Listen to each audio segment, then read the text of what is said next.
Et puis nous verrons combien notre région est précurseur dans le domaine des hydroliennes. L'hydrolienne Sabella, immergée dans le Fromveur, ne va pas tarder à fournir 15% de l'électricité sur l'île de Ouessant. Quels sont les autres projets à venir? Le point dans le plus de l'actu.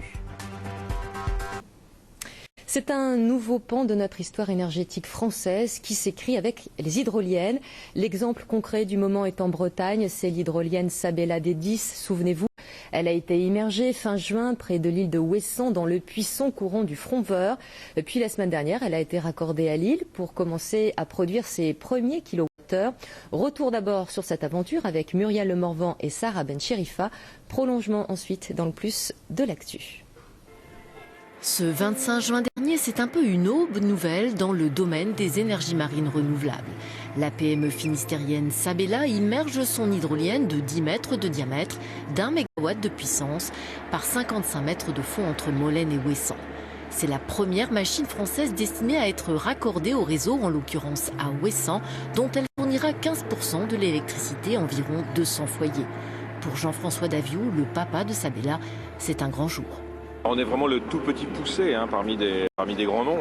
On peut citer Alstom ou des grands turbiniers alpins, Northwest, Andritz, etc.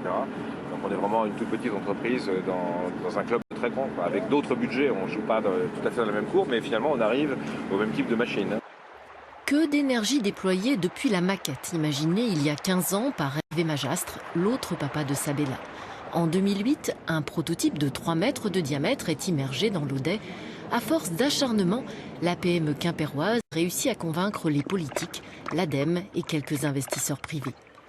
En 2012 commence la construction du démonstrateur D10 sur différents sites. Les pales sont confiées au chantier naval CDK de Port-la-Forêt par exemple. Au printemps 2015, c'est le chantier d'assemblage sur le port de Brest où le mastodonte fait travailler plusieurs entreprises locales. On parle d'énergie marine depuis des années. Voilà enfin du concret, du lourd. L'hydrolienne n'est pas du tout ancrée dans le sol, elle est uniquement posée sur le fond et elle tient par son propre poids.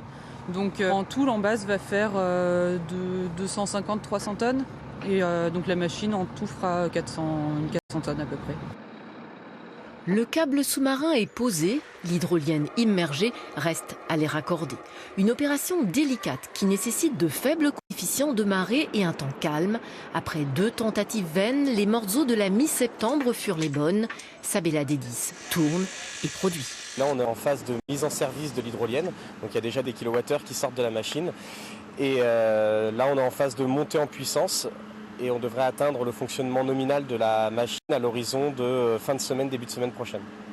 Les derniers travaux sont en cours à Ouessant pour permettre la bascule sur le réseau dans les prochains jours. Nul doute qu'elle donnera lieu à un nouvel événement politico-médiatique, car à quelques semaines de la COP21, la conférence climatique, l'hydrolienne bretonne est un symbole rêvé.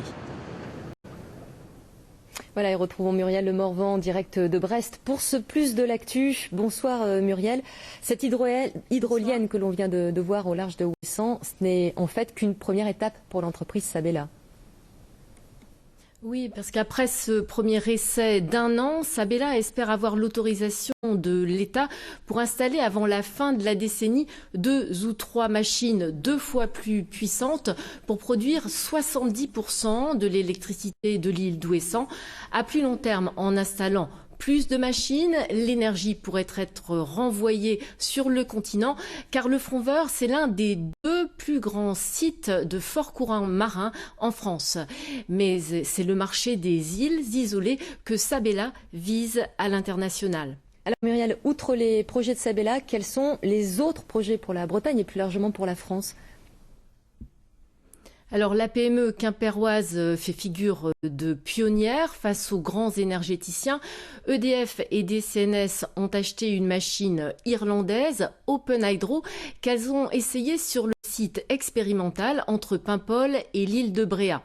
Ce groupe en construit actuellement 2 autres, toujours pour le site costarmoricain, avant de créer un parc de 7 hydroliennes un jour dans le Raz-Blanchard, dans le Nord Cotentin, le plus fort courant marin en France.